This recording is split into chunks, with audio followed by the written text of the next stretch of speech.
Hi friends, welcome back to another session of EC Made Easy. After completing section 1, now we are into section 2 where we see some basic circuits. Under basic circuits, first let us see some circuits called passive circuits where only passive components like resistors, capacitors, and inductors are used in various combinations, and these various combinations are going to produce various actions that can be made use for future applications.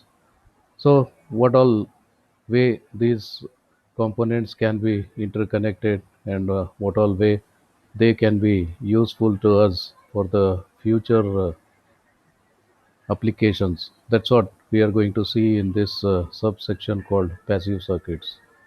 Once we are through, the next part is about active circuits.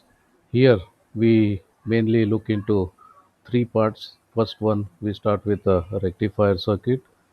Rectifier is a circuit which converts AC into DC, alternating current into a direct current, and the main component used here is a PN junction diode, and a PN junction diode is very much useful for its basic characteristic that it can allow one way current and will not allow the other way, and this property of allowing current in only one direction can be very efficiently made use to convert alternating current into direct current.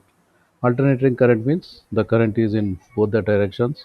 Direct current means the current is only in one direction, and the diode is the best choice for doing so because it allows only in one direction.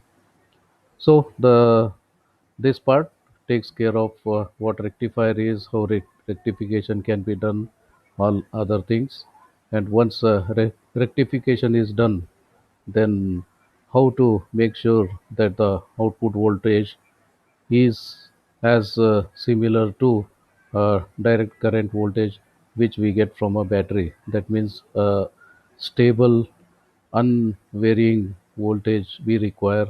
So, how to make the output voltage constant? That's the next part in this rectifier subsection. Once we are through rectifiers, the next thing is to look at what an amplifier is, how a transistor or a FET can be used to amplify a signal. Here, the signal may have low voltage. We want a high voltage variations. So the signal may be of low voltage variations. You can need high voltage variations. So there we need some amplifier called voltage amplifier.